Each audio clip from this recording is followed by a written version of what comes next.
I know it was a lot of rumors about the next level, and I can't see that. Yeah. I can't see the next level. And I think a couple people who may have taken shots at my kids, they were afraid that I would go to that next level. And that's where the shots came from. All you got to do is just sit back and listen and watch. That's all you got to do.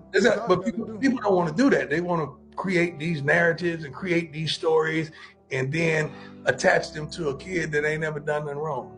Yeah. How does that make you feel when you see your colleagues or your peers going in on you, man? Like, how does that make you feel? No idea, man. You have no idea. Like, because I don't think people be understanding. Like I got kids too. These are our kids. These are our kids. Blood, we're man. coaches, but these are kids. This is our blood.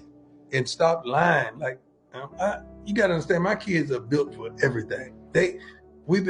We had 2 TV shows. Then we had shows in high school. We're playing football junior and senior year. So we've always been in front of the camera. So they know how to navigate. They know how to handle themselves. Yeah. And you're not going to catch them in no foolery and no mess. You're not going to do that whatsoever. So when you sit up there and say something like, he went in a meeting unprepared, like, dude, Shedeur Sanders, who's had 6 different coordinators, who has still functioned and went up, leveled up every time we brought somebody new in, and you're gonna tell me every situation. You're gonna tell me he had on headphones. Shedeur, anybody know my son, understand he's a professional. Like, he's gonna go into a meeting with headphones on. Like, y'all come on, man. You know what that tells me, Coach?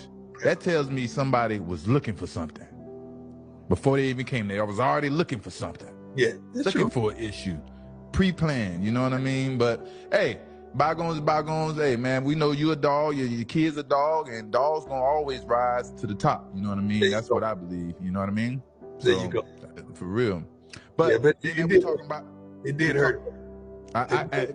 Coach, when you talking about it hurt us, it hurt me.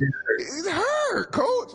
But the Bible says God uses the foolish things to confound the wise. So it was some foolish stuff that went on, but you know what? That gave them something that they needed. Like, that gave them something that they said, all right, that edge that Tom had, like that edge, it gave them that edge that you had, it gave them the edge that I have. When folks say we're gonna be nothing, we weren't gonna be nothing, but we had to prove that. That gave them the edge that they needed, both of them. Mm-hmm. He already used to adversity, like I say, come from Jackson State and Colorado, so he built for that stuff. We built for that. You raised him right, you know what I mean? But like we say, we're talking about Shedeur, and I'm going to talk about Colorado.